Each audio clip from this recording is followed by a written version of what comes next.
you're all well.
Everybody okay?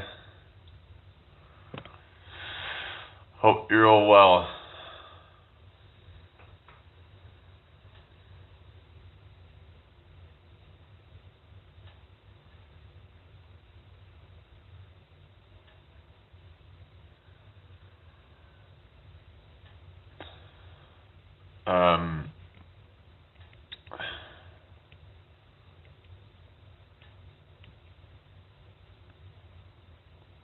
Everybody okay?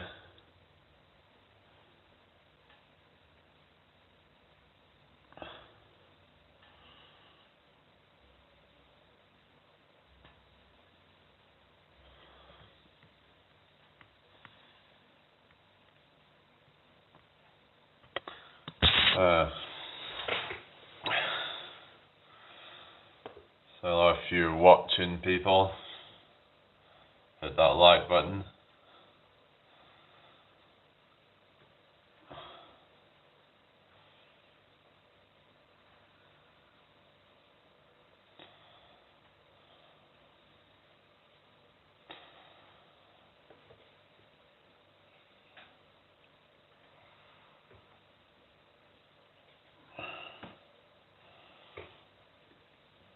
Hello, SXM23.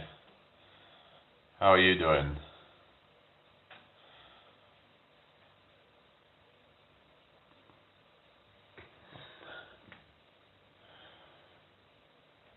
I mean, we were talking about that a while ago about, is Elon Musk on the spectrum? I mean, probably. Hello, demonic angel, how you doing? Hope you're well. Hit that like button, everybody. If you're new here, hit subscribe. I'm good, bro. Have a good day. Okay, thank you. You too. Yeah, you think he is? Yeah, he's basically kind of seems to have some of the worst traits of it, though. He's not really a good example for like autism spectrum, I don't think. To be honest. Hello, James. How you doing? Thank you. I'm alright, thank you. What's your name, demonic angel? Have you been before? Have I seen you before? I'm a human. Yeah, how are you doing? Hope you've had a good day.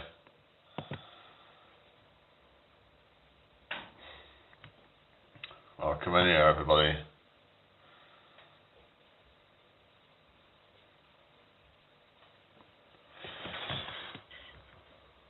Oh, you're new. Okay, nice to meet you, Brittany. Oh yeah, Britney Spears. Yeah. I bet you get that a lot, don't you? Britney Spears. Oops, I did it again. Oh, goodness. Oh, you do, yeah. It's even spelt the same way. Because sometimes it's spelt Brittany, like Brittany or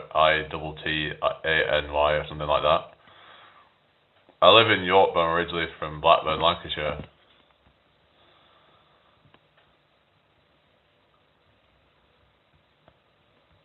I live in York. It's not as great as New York City. New York City is the greatest York. Hello, Ruru Rooney. I get called Brittany a lot. Oh yeah. Right. Yeah, 'cause that's kind of like more common, I guess. Shearer. You mean Alan Shearer? Well, he used to play for Rovers, didn't he? Back in the like 90s or something.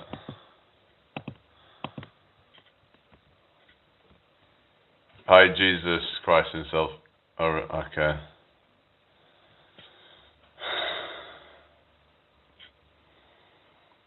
The fuck. Well, if you know, good to see you again. Yeah. Okay.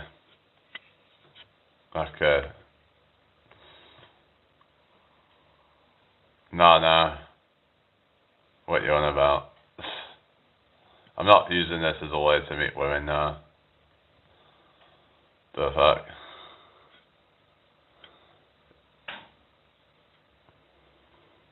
If anything, you're the weirdo, I'm back. They keep coming into the chat and just kind of, you know what I mean, talking shit or whatever.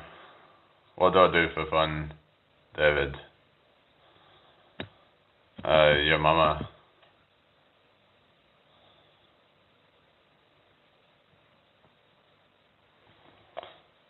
Why don't you just go away then?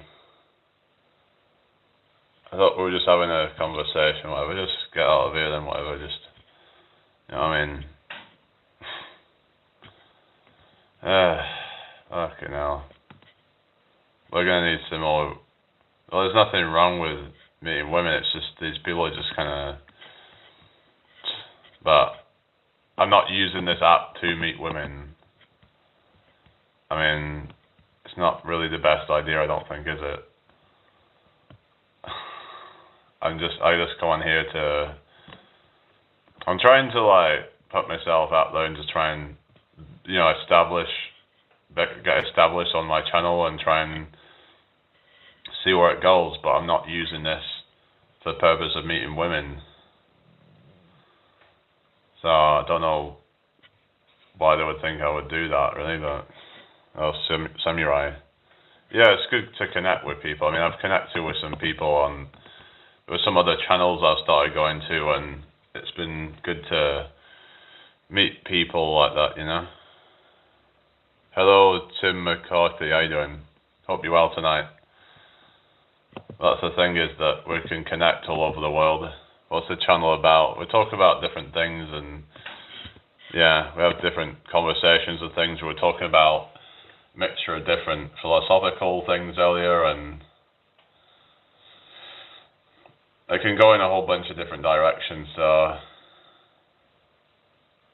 that's the thing with me, is that I don't have a certain agenda with it. I'm just kind of roll with it, kind of thing. So I'm mostly obtuse. Oh goodness. I'm good, thanks. That's good to hear, Tim. Hello, Michael. I mean, I think it depends on at what point that they do it.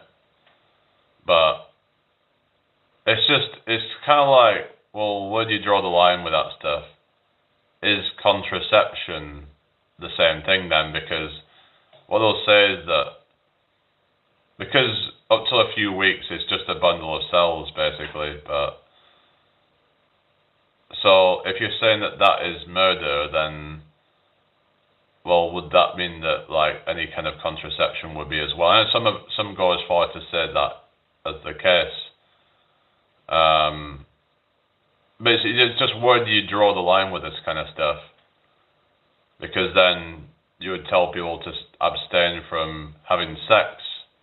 So would abstaining from having sex then be kind of considered as, you know, preventing a potential life from existing? So where do you draw the line with this kind of stuff, really?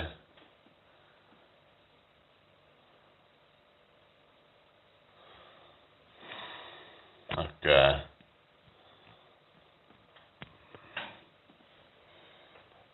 I thought they were trying to have a serious chat or something, but probably going to get off soon because I really can't be asked for this shit.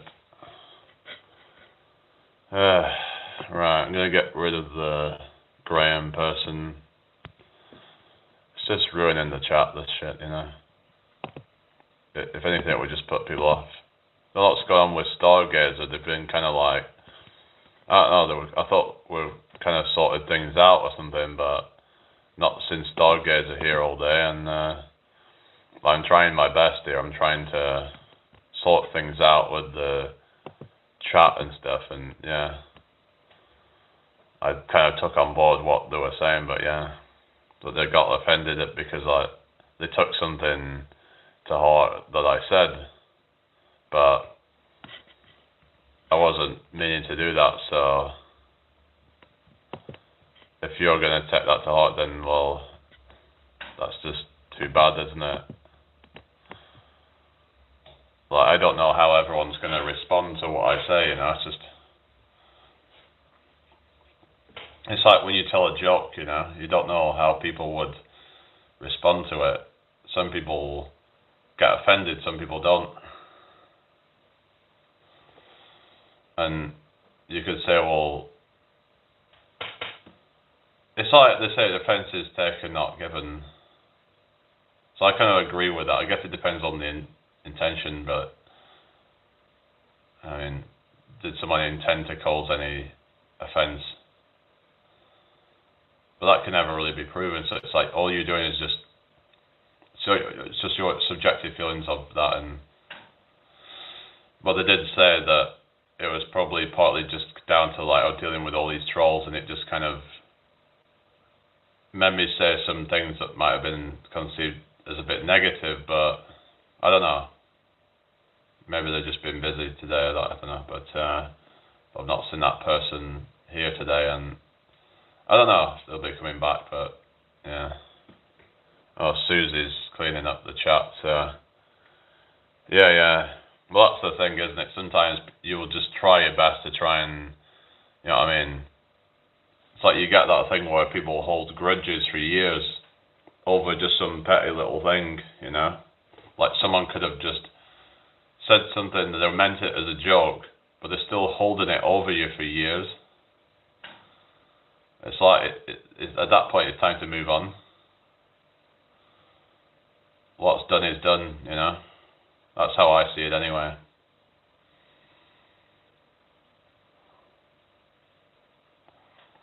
Let bygones be bygones. Yeah, I mean,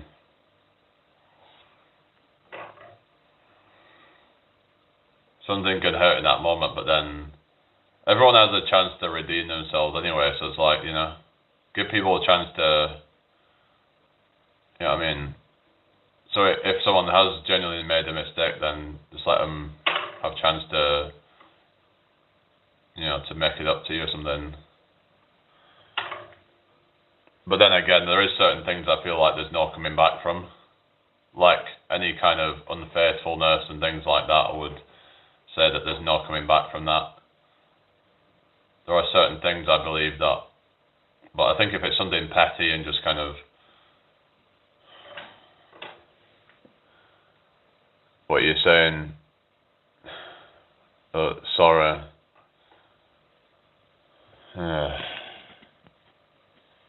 God's sake.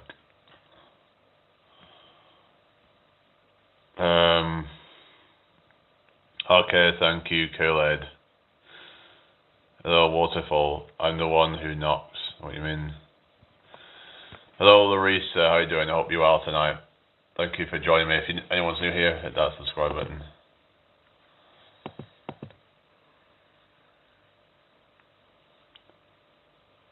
I got Plato, the 5-stage cycle of government over 2,000 years.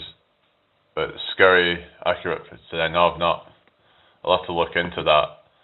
Because I've heard stuff about like George Orwell's 1984 and how it's quite a, you know, but that was from like, you know, like less than 100 years ago, but that was from thousands of years ago. So, hello, Harpreet Singh, how you doing? I'm doing fine, thank you. How are you? So Plato, what is it? 5 stage cycle. Yeah, nice to meet you, Larissa. Hello, DH. Yeah, no, Jamie Brown. Hello, Floki Bella Naylor. I'm alright, thank you. How you doing? Where are you all from, everybody, anyway? So, 5 stages of government. Aristocracy, ruled by the best/wise. The ideal state governed by philosopher kings who possesses wisdom and reason. This state is stable because its leaders are not motivated by money or honor, but by knowledge of the good. Timocracy, ruled by honor. Aristocracy degenerates into timocracy when the ruling class is no longer entirely composed of philosopher kings. Power shifts to a warrior class focused on ambition, honor, and victory. Oligarchy, ruled by the wealthy. As rulers start valuing money over honor, they shift to an oligarchy where property is a requirement for political power. The city becomes divided between the rich and the poor, leading to conflict. So is that where you could say that we're at now with the stages about, we've got all this oligarchy, we've got all this, like with corporations lobbying the government, that you could say that they are the ones that are ruling things, basically. That's just the email. My name is Tom. Okay, the hell. So basically, let's go on number 4. Democracy, ruled by the many, is when the poor become fed up with the excesses of the rich, they overthrow the oligarchy. Democracy brings absolute freedom and equality, but in Plato's view, this lack of discipline results in anarchy. Tyranny, ruled by a tyrant. The excessive liberty of a democracy turns into a demand for restriction, often prompted by a champion of the people who seizes power. The tyrant becomes the most unjust and lawless ruler, controlling the city to satisfy personal desires. So where do you think we are now? Now, some people say that we have these kind of like somewhat like tyrant type of people who are they are basically ruling not in our best interest, but rather in their own best interest. But in a democracy, it's ruled by the many, so it's about what people want rather than what a fucking government wants. But I would argue we don't have a democracy, because why is there so many things being passed through without our consent then? Well, someone described it as what they call it a direct democracy, because you've got different kinds of democracy. But to me, a democracy would mean that things get that legislation doesn't get passed without the consent of the people. But the argument is that some people aren't educated enough to be able to vote on certain things. But so this is where we might need a better education system in order to allow for more democracy, you could say. Hello, insert name here. Hello, okay. Government needs to be handed over to artificial intelligence. Oh, goodness.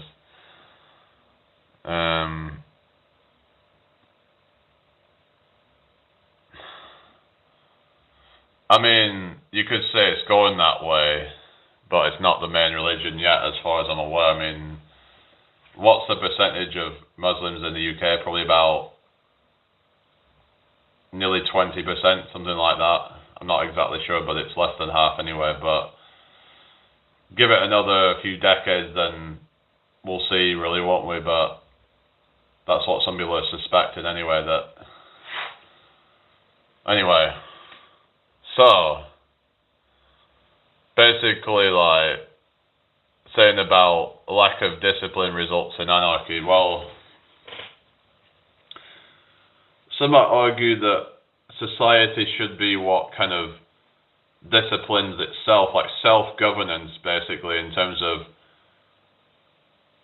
like if we have certain things that we kind of live by, like certain principles, like thou shalt not cause harm or steal or anything like that. Like we have certain things that we would go by. So some might say that that's where maybe there could have been some good to religion. You could have argued in terms of you could argue it might have kept some people in check in terms of not actually committing crimes and stuff like that. And I don't know. It's only 6% apparently. Is it? Well, you're talking like those that actually practice a religion because they're not. But how many are actually Christian though? How many Brits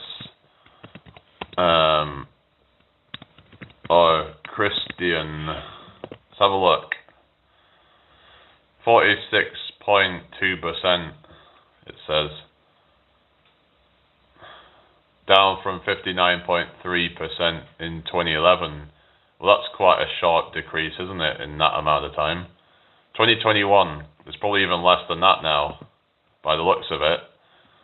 So, no religion, there's 37.2%, Muslim 6.5%, and Hindu 1.7%. But we'll have to see, like, over time, is it going to,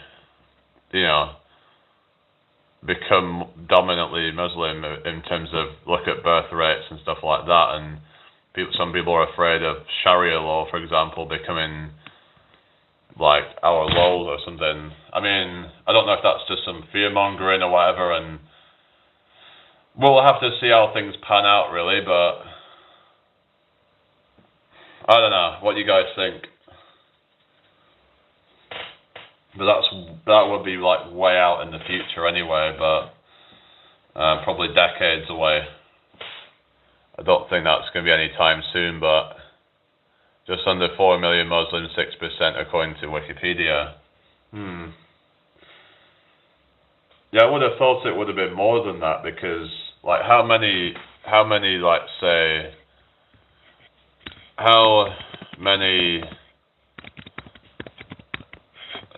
from Pakistan, for example, in the UK. Well, it says 1.66 million. Huh? Is that what you mean?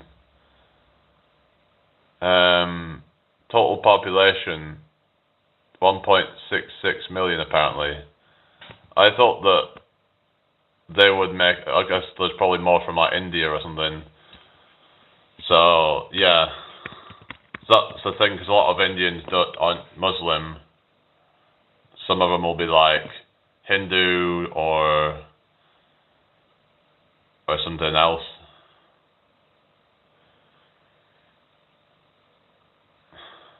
Yes, well, this is just the AI overview, so we don't know the actual true numbers. This is just what it's coming up with as estimates or whatever. But and then there's like probably 1.9 million with Indian ethnicity or something.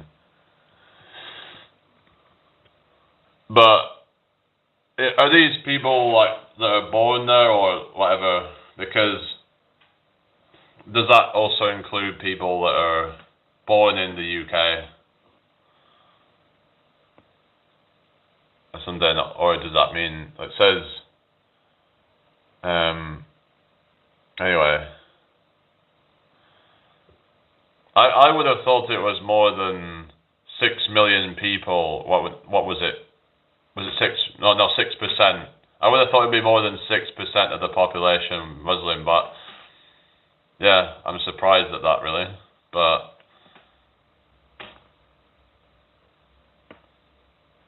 yeah, I guess it's just because where I used to live, it was quite heavily Muslim, so I guess that could skew your perceptions a bit.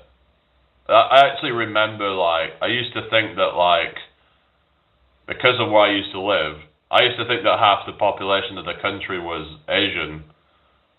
That's how my brain was skewed, because I didn't think that there was, like, variations in different places in the country and stuff like that. I just thought it was the same everywhere. That's how my mind was kind of thinking about things, really. But Sikh friends, oh yeah. Yeah, Sikhism. Is that similar to Hinduism then, or something?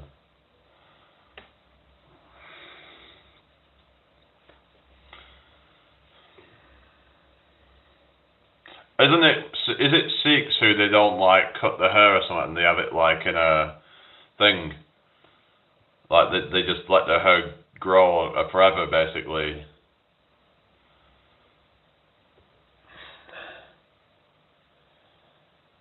Of course, those results are not going to show the real percentage, maybe out of fear mongering, but that's my personal opinion. Yeah, we just don't know what the real numbers are. Oftentimes, it's because I thought, yeah, 6% does sound a bit low or something, and so what you're saying is that they don't want people to start kind of panicking or something.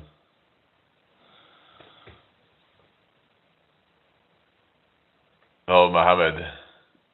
Yeah, that's right. Yeah, Sikhs don't cut hair, right?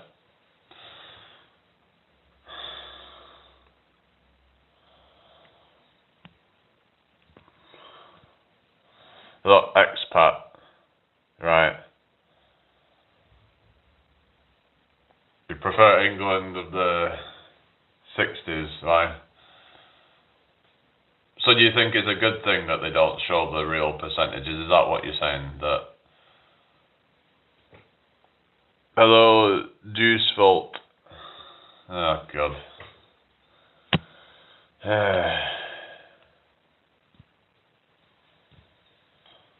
Alright, so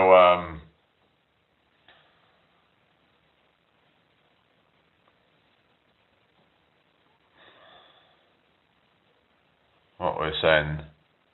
First off topic, check out the movie Primate. Somehow I would figure you'd enjoy some of the gnarly scenes from it. Why? I used to be a Muslim. What I like about the UK is the freedom to leave generally without societal pressure. Yeah, but now with like, you could say since Brexit then leaving the UK has become a bit tricky.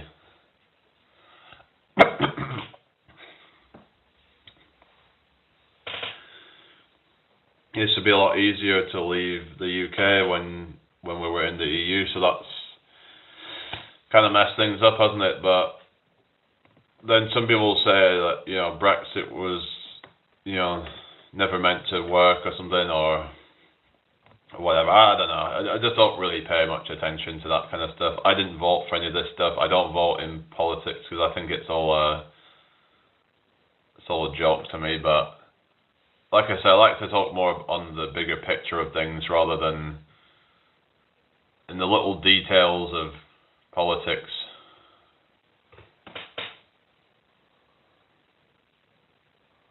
Right, okay. Yeah, what did it even accomplish?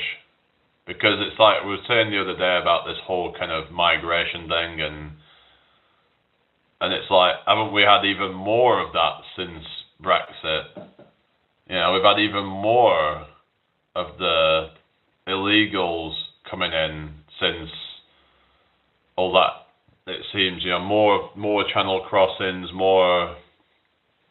You know what I mean? We're having more net migration, or would say.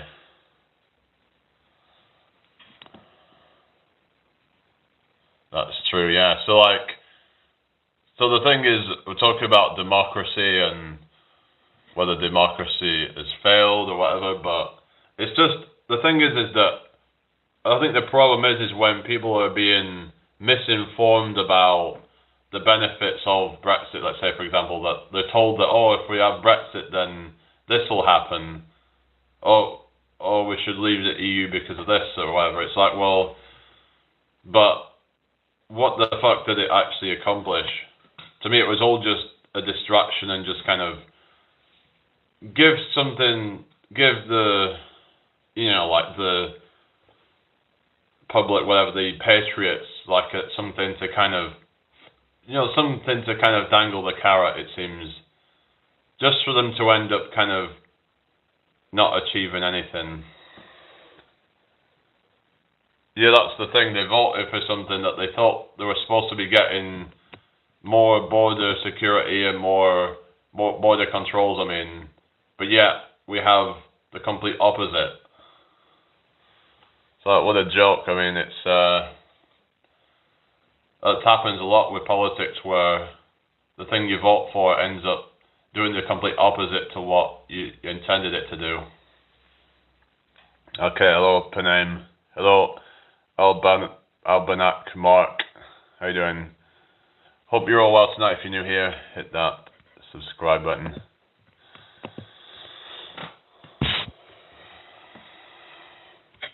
Yeah, someone the other day was saying that if we weren't in the EU, then these migrants could just get sent back to the point of origin or whatever they were saying. I don't know. I'd have to look more into all that, but people voted because they thought, it will help to crack down on unvetted migration.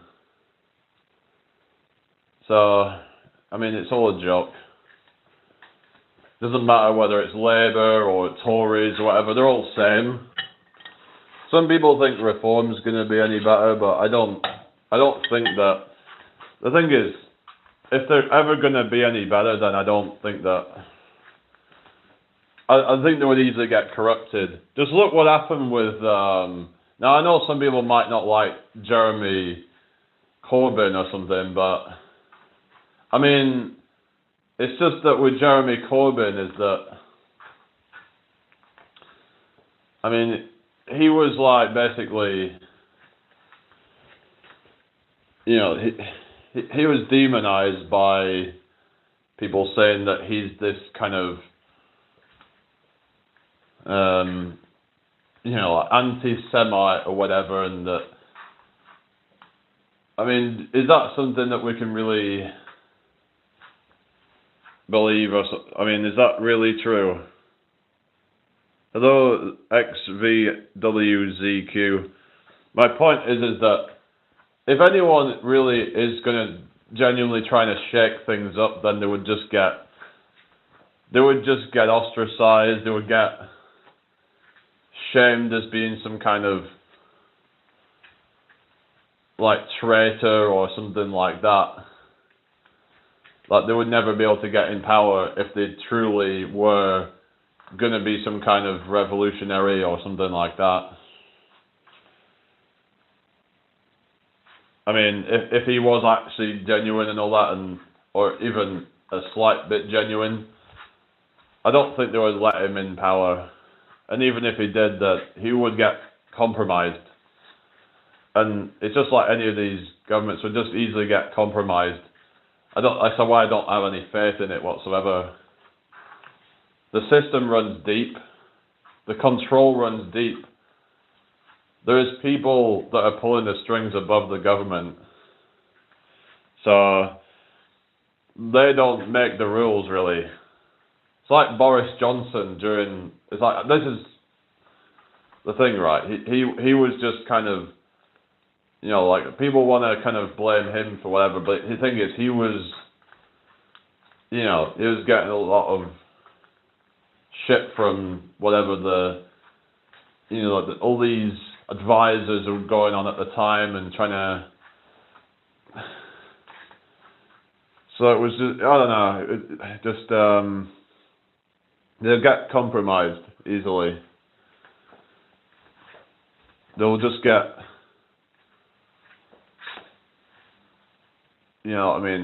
either they get bribed or they get threatened or something. That's what I believe happens.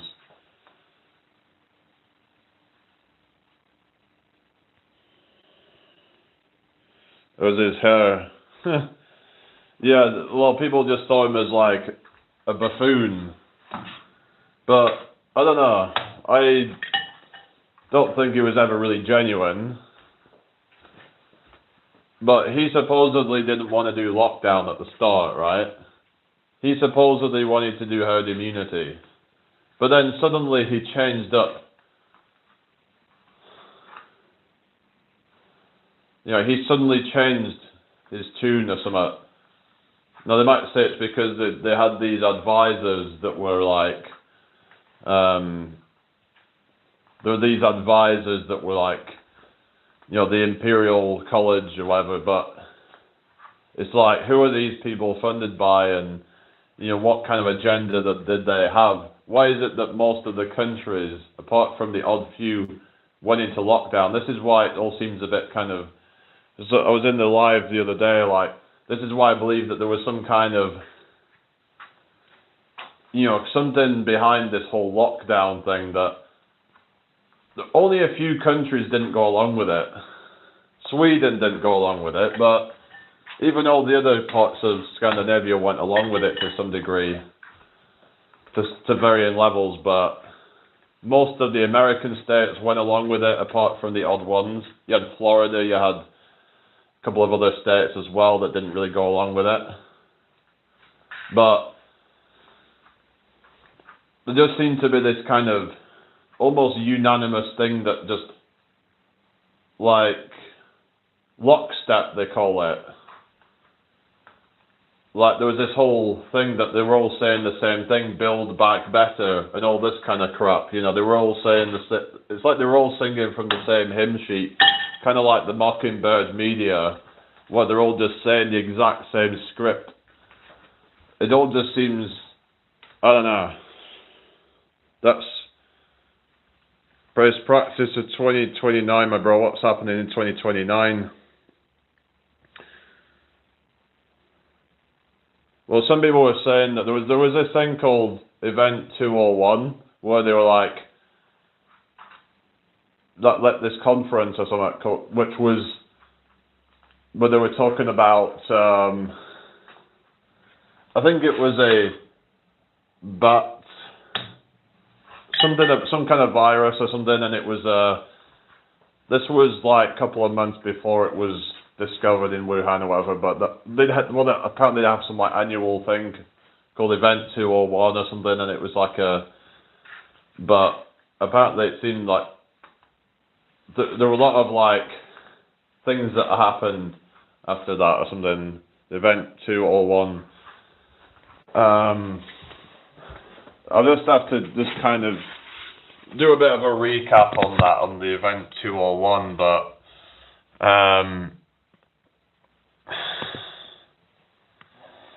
what are you on about great replacement theory? What are you talking about?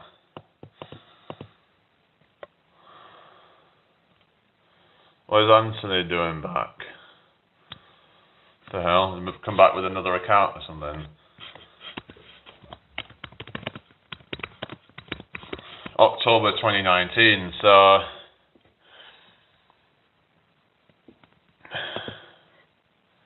it's pandemic exercise or something. Building, what are you saying? What are you talking about, Guillermo?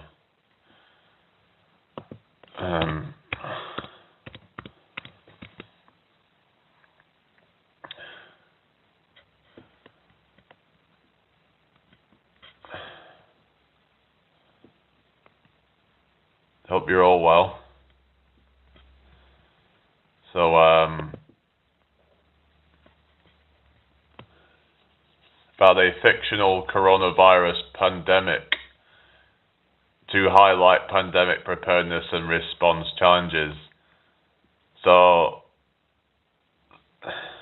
but this was apparently one where they were saying about originating from pigs or something, but it's like, the one was about a coronavirus. The last one before just happened to be about a coronavirus or something. I don't know whether that was just a coincidence or something. October 18th, 2019.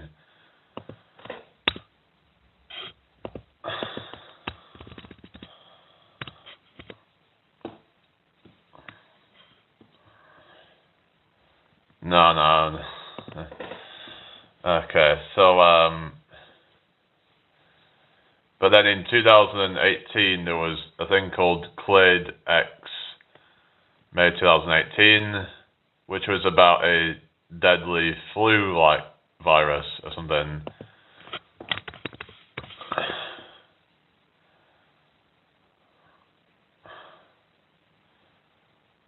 and then there's one called the SPARS Pandemic 2017. So, what are the chances that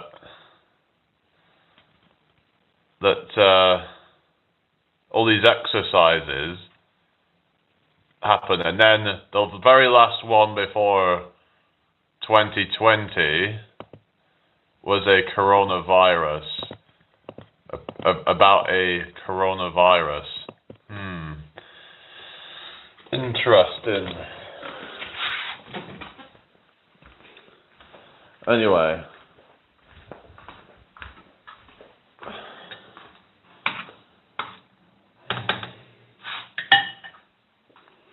What's that? You want change, man? What are you talking about? What is going on? You want change? What do you mean? We can't be violent. Violent protest never works well, does it? You know what I mean? And we can't promote that anyway. I can't tell people to go and be violent anyway, because that's just going to get me in trouble. Okay, we'll go then. So, well, yeah, we're supposed to just believe in coincidences, aren't we? Like, you know, that something just happened to, you know, work in the favor of establishments, you know, that we have all these events that happen that just happen to benefit the elites. It's like, I reckon that whole 2008 financial crash was probably some fucking planned bullshit anyway. I mean,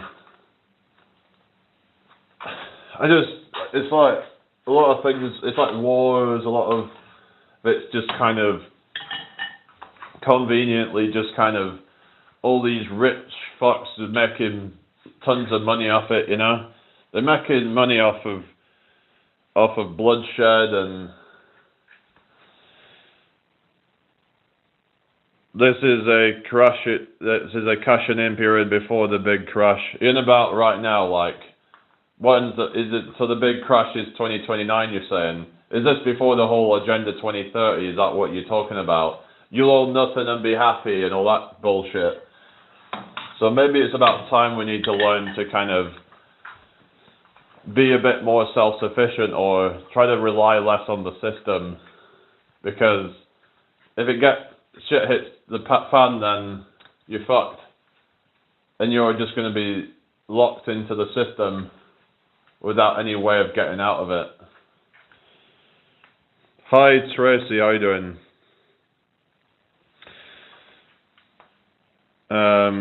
So we just have to kind of see what goes on with it, with this, because I'm yet to see any of this kind of, you know, WEF, you'll own nothing and be happy thing take place yet. So is this just a kind of cooling off period, like you were saying, just the calm before the storm?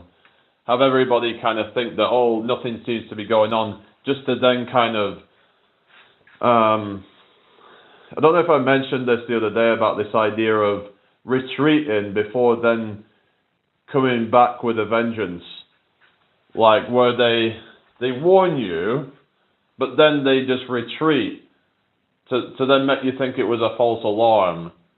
So then you just kind of think, oh, actually, maybe it was just a false alarm and it's all just kind of paranoia or whatever. So that way you don't really kind of, it could be some kind of like reverse psychology thing that they try and do to kind of make it look like, oh, there's nothing to see here. And then suddenly that's when they just kind of come back with a vengeance. I don't know if there's any merit to that idea or whether I'm just going crazy, but I don't know if anyone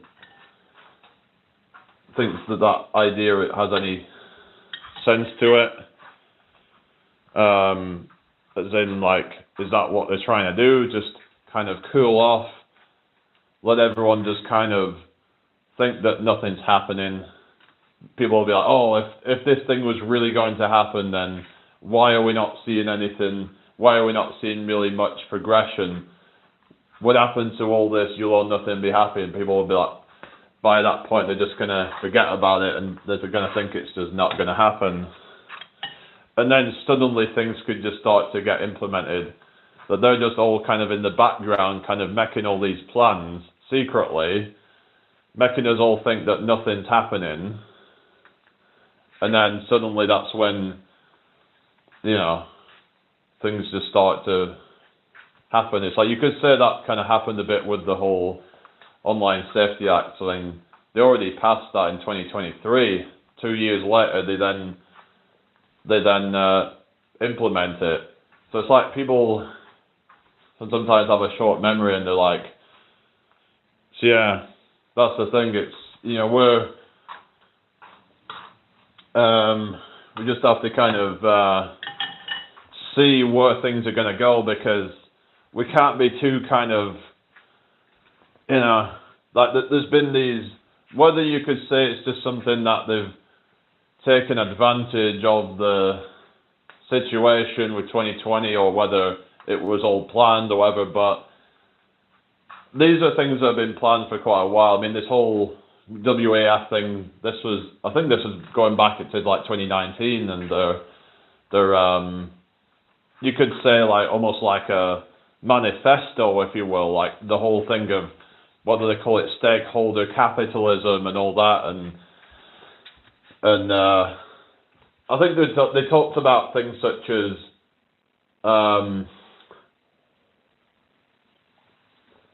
we'll all be renting, and when we don't use that space, then somebody else can use it. I'm like, fuck off. My space is my fucking space. I don't want anyone in my personal fucking space because it's private. You know what I mean? So I'm a bit concerned that that's where they might try and push things to, where this idea that, oh, well, you're not using that space, so therefore someone else, let's say if you go on holiday for a week, but you have every right to not want to have somebody come and stay in your property. Now, I would say if that your property's been vacant for years, that's different, but because I was actually talking in support of this, the whole kind of adverse possession thing, but that's a different thing. But I'm talking like you go on holiday for a week and then somebody can come and live in your property because, oh, well, nobody owns anything and be happy, right? But I don't want people in my property that can just be, what if they then try and, like you would literally have to fucking lock everything away. Everything would all have to be fucking, you know what I mean? Every little thing that you have would have to be locked away, because then otherwise people could like be looking at your shit. They could be, I mean, you have belongings in your place, right? Some people can get all weird and, you know what I mean? Some people can get quite weird and nosy and whatever. Like, you wouldn't necessarily want some random person in your own personal house. It's, yeah. Like, the whole property thing is, like, if that's what they're saying, that's like, I'm like, fuck off. You know what I mean? It's if that's what they're talking about, I'd have to look a bit into that, whether there's anything, whether that's what they're planning to do, is to... Now, some people might think, oh, that's great because I don't have to, like, pay as much rent or something. They might think, oh, it's a good idea because let's say if you're going on holiday, let's say, and then you would just let that house out to somebody else.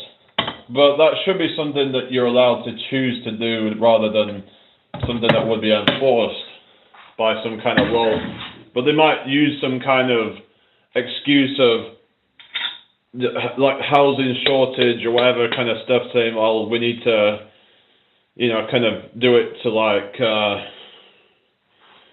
prevent, like, home, I don't know, they might say that it's some kind of way to prevent homelessness or something like that. But it's just, imagine if I have a bunch of items that might be valuable items and things. Why would I want some random ass person in my personal property?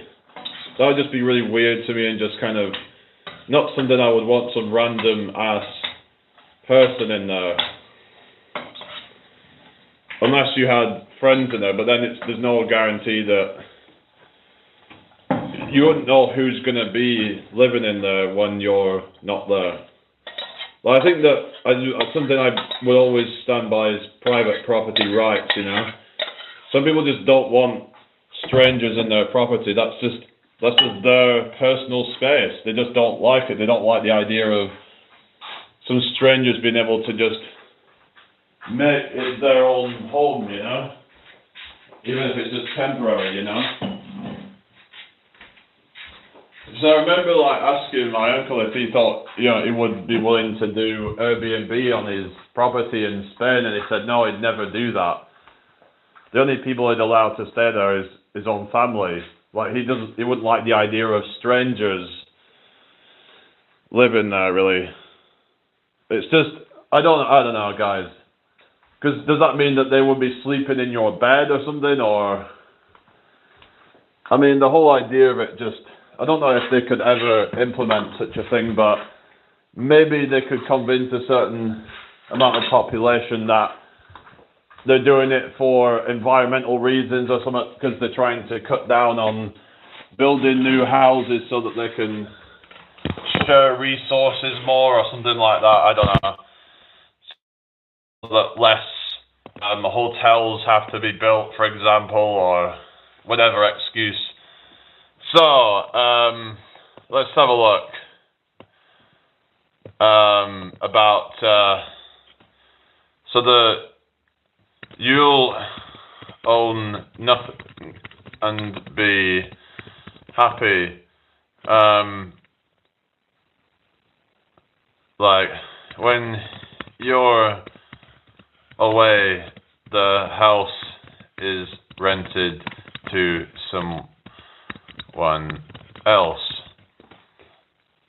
But there's this whole thing of BlackRock and stuff buying up properties and stuff. And that's, yeah. Hello, Ram Kumar. How you doing? I hope you're well tonight. So let's see what it says about this. There's no AI generation. So like, just like WEF.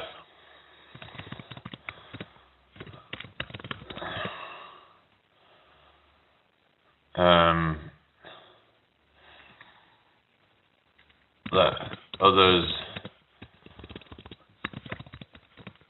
stay though when they are on holiday. I just remember hearing that somewhere that so basically the sharing economy vision, the concept stems from a 2016 article by Danish MP Ida Auken for the World Economic Forum, which presented a hypothetical scenario of 2030 where everything, including living space, is provided as a service. Hi Mohammed, how you doing? I'm from the UK. Where are you from? Davos WF close rumours. Some local residents in Davos, Switzerland have reported WF clauses in their private rental contracts that require them to vacate their apartments during the annual WEF meeting, often in exchange for lower rent. This is a private commercial arrangement in one specific city, not a global WEF policy. So, basically, I'm just sure I remembered this whole thing about, I don't know if it was part of the manifesto or whatever, but I just remember hearing this somewhere about, as in, let's say, like, property rights, as in the idea of, as your home not being your home, and that when you're gone somebody else would stay there, basically, is what I was talking about. But there was actually this thing I remember where, let's say you have a caravan, right? And let's say it's called Let to Offset, and Haven does it, right? So what you can do is basically, if you let out your caravan, you don't pay any payments apparently until 2032. It's saying no site fee payments until 2032. So let's say you buy a caravan, and so for like next 6 years you would basically have no fees to pay. Hello, Lomar, but you would have to rent it out to somebody as a way to offset that. Yeah, trolls must be, yeah. It's just sad.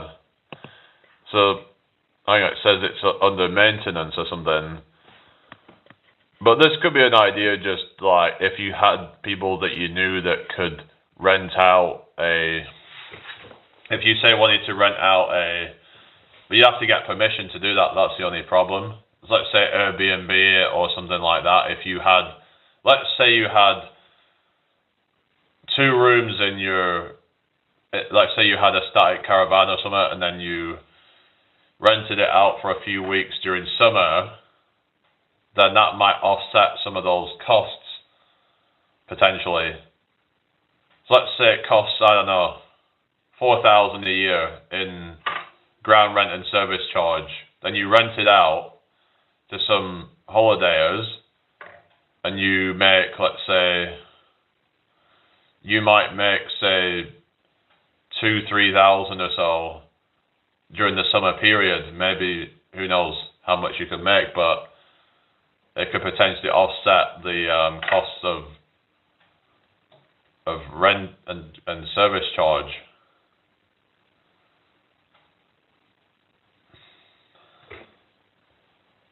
But you would have to vacate. Shirley. Hello, Shirley.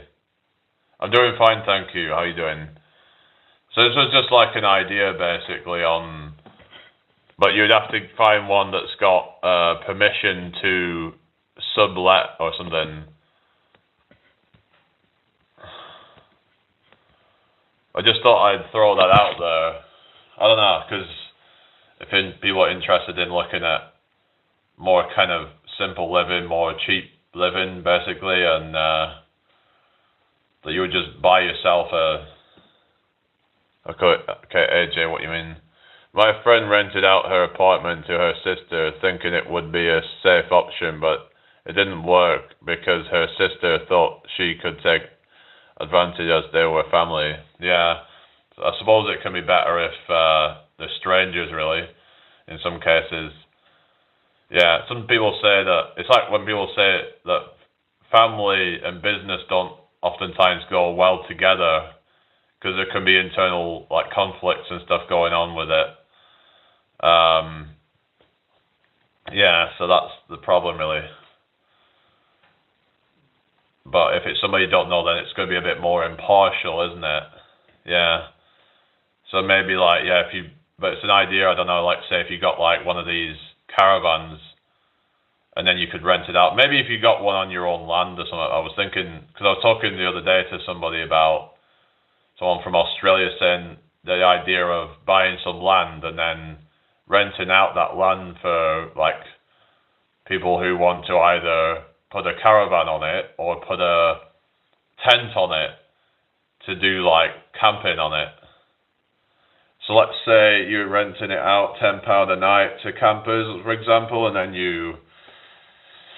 let's say you get 10 people, that's like 100 quid. Obviously, you're only going to get it during certain times of the year and certain weekends and stuff, but you know, it could be like a sort of bit of an income. Then if you get some, you know, people put caravans on it, for example, and one of the ideas that they were saying is that if you can get them to like help out with growing food, that you would give them cheaper rent. So what they would do is they would help with growing food. Maybe you could say that they can, what they do is they get cheaper rent and they can take some of that food for themselves as well. So they get to like if they help out with the growing of food and stuff, they could live on in the caravan for like next to nothing and not have to pay too much rent, and then they get some food out of that as well. Anyway, yeah, there's that as well about toilets and stuff. You can always get those like portable ones, can't you? Like those like portaloos they call them, innit, or something. So that could be possible for if you're doing tents and stuff, but it depends on if you put in cabins or something like that or whatever. But it's just the planning permissions and stuff. But yeah, that could be a bit trickier if you're starting it as like a business. It can take longer. But if you're just like living on there yourself, I'm just thinking like if you have like, let's say an acre of land, for example, you're not going to probably need all that for yourself necessarily. You could share that with other people. So either you could get a few people to split on some land and just split the cost of it all, or you can buy it yourself and then rent it out to other people that might want to use it for whatever purpose. I even had an idea of if you got enough land, you could rent it out for like mini festivals and stuff. So that could be an option as well. Like have you start up a fucking music festival or some shit. If you could get enough land, but that could be tricky. That's where you could get a few people together to do it. We'd get a couple of like caravans and shit and just kind of live on the land, and then you could just have the rest of the land if you had an acre or two or whatever, you could just have like a mini festival. Hello Tiny, how you doing? Hope you're well. So what you guys think? Is that yeah, I'm an only child as well. Yeah. Feels a bit odd being an only child because most of the people I know, they're not only childs. Hello Niall, how you doing? Hope you're well tonight. But it's just about kind of, like I said, being proactive rather than reactive. Being more kind of like, okay, let's look at what's within our power. Can we maybe buy some land, do something with it, do something productive. Ideally, you could buy land close to facilities already in the area, then I guess you'd be helping local businesses too, perhaps. What do you mean? How would that... What do you mean as in, like, it would need to be close to certain facilities, like what you're saying? You could have sponsors, maybe, actually, thinking about it. I'm wondering if you could... If there was a certain business that you wanted to promote, they could sponsor you, and maybe you could have that on your land or something. You could have different sponsors. So that could help to pay for the cost to run everything. But yeah, anyway, I'm from the UK. Yeah, where are you from? So I'm wondering if it would be possible to have some kind of sponsors or something, where you would say be able to make some passive income from that or something. So I remember there was this thing where people could have their cars covered in decals that were like sponsors, basically. I guess the problem with that is that you might not agree with it all. Like, there might be sponsors that you don't really support necessarily, or want to support, I mean. But if you could say, like, find a sponsor that's, like, decent. Like, maybe it's some kind of, like, farmer's market, for example, that's nearby. You could maybe potentially advertise for them, and they give you some kind of... Either they give you some kind of discount, or they pay you a certain amount a month for advertising them, basically.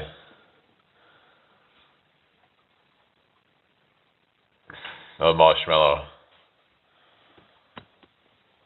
If you I like Susie's sold you 4,000 mile of land, you can do whatever you want. Especially if you buy it nearby countryside. Yeah, it depends on. But we need to get a bunch of people together if we want to do that.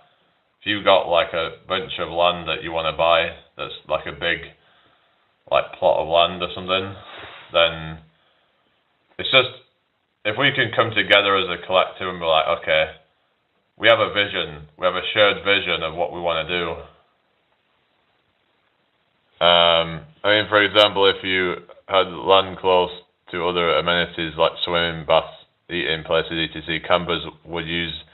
Yeah, that's true. Yeah, I guess if it's you find somewhere that's close by to some kind of something like that, really, and it would kind of like word of mouth would get around and stuff. You could just kind of say, oh yeah, I've got this campsite, so you could just come to it, sort of thing. Yeah. So that would be a good idea, really.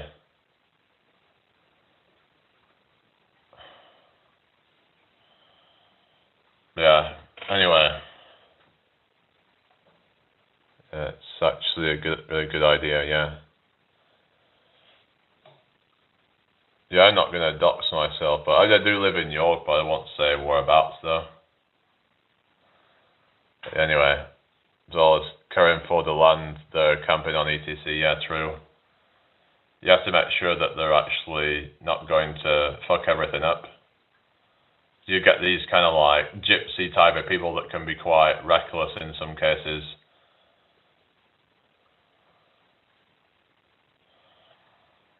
Some of them will just give them all a bad name, they'll just leave trash everywhere.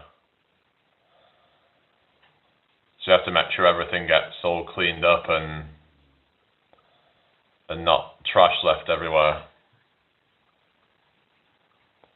If you buy a village nearby, I'd be your first guest. Oh, really? Oh, yeah. Yeah. Yeah, you'd have to maybe choose wisely, lol. Yeah, that's the thing. So what are you thinking, like a village or something? Say if you had a village with like a few things in it, let's say it had, like you said, like maybe it has a swimming pool, maybe like a leisure centre or something, maybe it has like a community centre, and people would just kind of, you could put up like notice boards. You get the notice boards and stuff. You could put ads in there and stuff. So that way, people in that parish will find out like what's going on and like So you could just like hand out notices of like what you're up to and stuff and what services that there are. Then you can just and you get some customers and what have you. Mayor Jamie, oh yeah. I'm from Oldham, hence the name Rag Pudding, famously created in Oldham. Oh really? I've not heard of that actually. Hello, I'm from Oldham.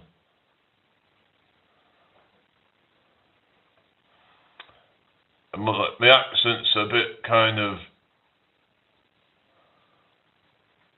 it's kind of a bit halfway between like a Mancunian accent and a Yorkshire accent. It's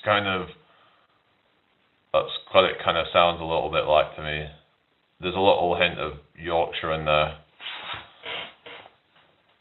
Yeah, people from that area kind of Saddleworth and all that is a bit Yorkshireified. So I remember there was someone from Mossley as well, and they had like a bit of. Maybe that's gone away now, because I remember talking to someone from Mossley, and it sounds a bit more Mancunian now. But some of the older people did have more of that Yorkshire accent, if you will. Trump, hello there. Such a nice idea, and the possibilities are endless, really. Yeah, you'd be kind of helping other small businesses, and it would save you the expense of providing certain facilities. What are you saying? That how would it help small businesses then? You're about in terms of like bringing in customers or something, that by me providing some service, that would entice new people into the area or something. Is that what you're saying? Bob, who's Bob? The question is like, yeah, kind of,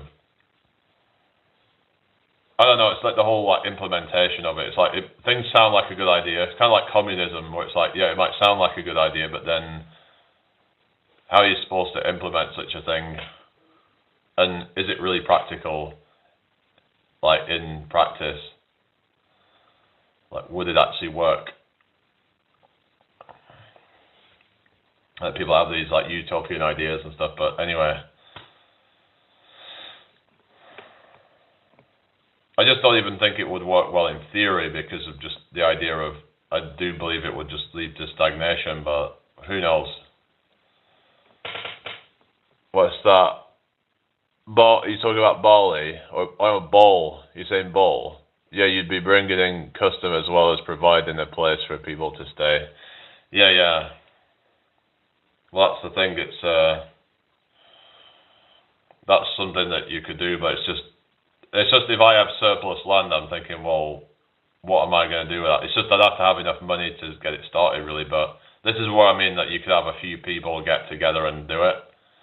Because if you can combine all your resources, it then means that you don't have to like, deal with a bunch of like fucking loans and shit, because combined resources, you're going to be better off, I think. Okay, see you later, Tiny. Thank you for liking the live. It's like combining resources together, like say if one person has 10,000, another person has 10,000, we get a bunch of people who can, bring their money together, then the opportunities are endless with that, We should all be trying to come together and cooperate instead of just trying to be like divided and separated. You can buy super caravan. Oh yeah, super caravan. Supercalifragilisticexpialidocious.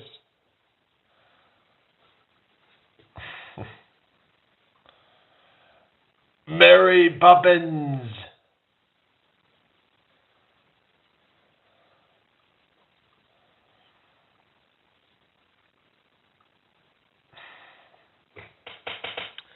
Anyway, so yeah. But it's just, if we could try and get people together to do this sort of stuff, that would be good. What do you mean by super caravan? Do you mean like one that could fit like quite a few people? But it's just, I would like my own space or something. It's the whole thing of like personal space.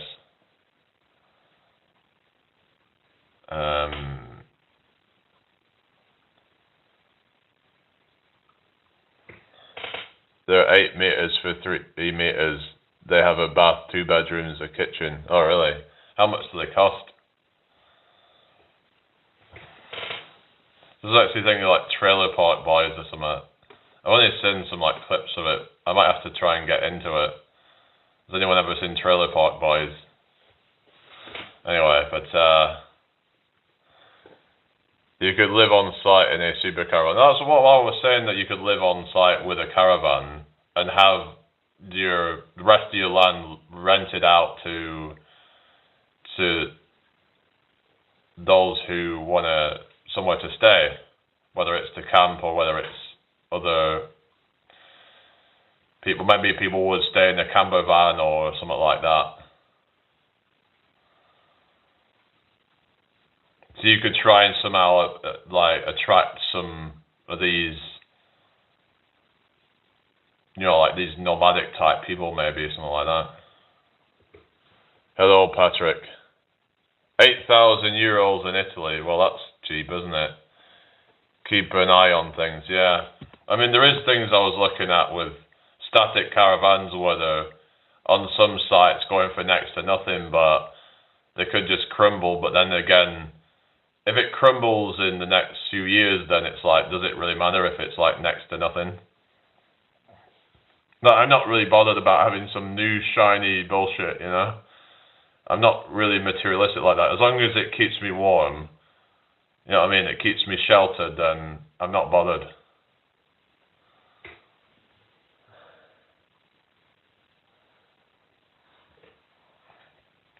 I mean, I'm kind of like a person that I could probably even just get by in like one of these teardrop campers or something, you know?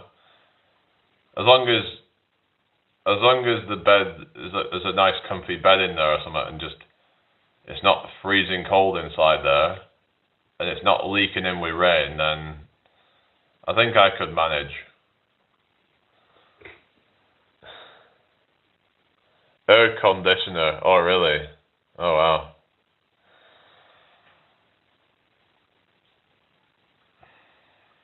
Hmm. Yeah. It's just, I don't know, like, we could have a few people get involved, and, you know, it could be like a business that we all just kind of chip into or something. I don't know. It's just then we'd all have to share the profits. That's the only thing, like,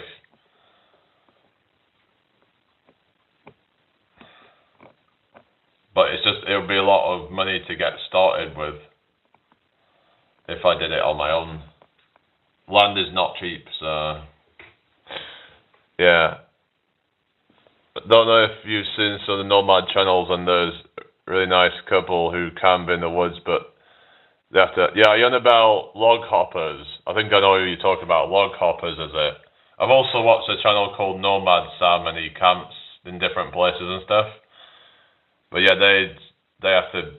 Yeah, they've shown how they cover their tracks and stuff, and they make sure that they don't. They're doing it stealthy, like they're not really. They don't want to get spotted or something. They always clean up after themselves. Yeah, that's the thing. You have to be careful of that. Yeah. Hello, Raz and Rashid. Yeah, it might be. I think you're talking about log hoppers. They're called. They're nomadic and stuff, but I'm talking about people who just want somewhere to stay. Like let's say they're van lifers or something like that, and they want to, or whatever. Or it might be someone who wants to live in a caravan, and maybe we could provide a caravan there that they buy. Well, what they do is, but then we would have to have sighted caravans or something. I don't know if that would work, or whether we would just have it to where people can sight their own caravan. Let's say they want to just get like a cheap caravan, and all they have to do then is just pay some ground rent and whatever on it, and service charges, and then. But we had this idea where if they can contribute to growing some food, then they would be able to like get it cheaper.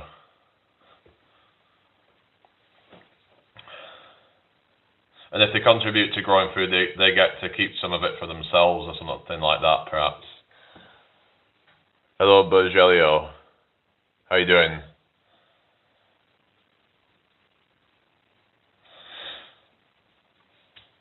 So let's say they spent, like an hour a day or whatever, just helping out with growing some food or something, watering plants or whatnot. So super caravan. Ali Cave. Okay. Oh goodness. Right, I'm gonna get going, guys. So I'll see you all. It's a bit late now, so yeah. Like, take care, everybody. I'll be back tomorrow, so yeah. I'll just a second. No, I've not owned a PS4. What's your question, Patrick? Sorry. If you live all is 700 billion euros, or would that just be like 700 regular US dollars, bro? What the fuck? What are you on about? Alright. I don't know what you're on about. Okay, take care everybody. I'll see you all. Bye.